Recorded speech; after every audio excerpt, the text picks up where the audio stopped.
2024 সালের এপ্রিলে পাকিস্তান টেস্ট দলের কোচ হওয়ার পর জেসন গিলেস্পি পাকিস্তান দলকে নিয়ে উচ্চাশা দেখিয়েছিলেন। পাকিস্তানকে তিনি ইংল্যান্ড অস্ট্রেলিয়ার মতো দল বানাতে চেয়েছিলেন, কিন্তু 8 মাসের মধ্যে কোচের পদ থেকে সরে দাঁড়ান সাবেক অস্ট্রেলিয়ান ফাস্ট বোলার। তার এমন সিদ্ধান্ত নেওয়ার কারণ কি, চাকরি ছাড়ার 1 বছরেরও বেশি সময় পর তা জানা গেছে। গিলেস্পির অধীনে পাকিস্তান প্রথম টেস্ট সিরিজে ঘরের মাঠে বাংলাদেশের কাছে 2-0 হেরেছিল। এরপর ইংল্যান্ডের বিপক্ষে প্রথম ম্যাচ হেরেও 2-1 ব্যবধানে সিরিজ জেতে তারা। পাকিস্তান বোর্ডের সঙ্গে শুরু থেকেই ঝামেলা হচ্ছিল জেসন গিলেস্পির। দল নির্বাচন থেকে শুরু করে বিভিন্ন বিষয়ে বোর্ডের হস্তক্ষেপে ক্ষুব্ধ হয়ে ওঠেন তিনি। দক্ষিণ আফ্রিকা সিরিজ হওয়ার ঠিক আগ মুহূর্তে পাকিস্তানের কোচিং থেকে সরে দাঁড়ান জেসন গিলেস্পি। একটি সাক্ষাৎকারে গিলেস্পি জানিয়েছেন চাকরি ছাড়ার প্রকৃত কারণ। তার কথা, পাকিস্তান ক্রিকেট বোর্ড এমন কিছু সিদ্ধান্ত নিয়েছিল যাতে তিনি অপমানিত বোধ করছিলেন।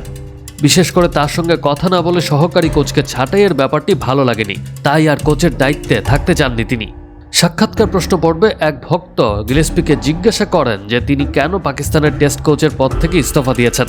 জবাবে সাবেক পেসার বলেন, আমি শুধুমাত্র পাকিস্তান টেস্ট দলের কোচ ছিলাম। আমাদের দলের সিনিয়র সহকারী কোচকে ছাঁটাইয়ের সময় আমার সঙ্গে একবারও কথা বলেনি পাকিস্তান ক্রিকেট বোর্ড। এটা মেনে নেওয়া যায় না।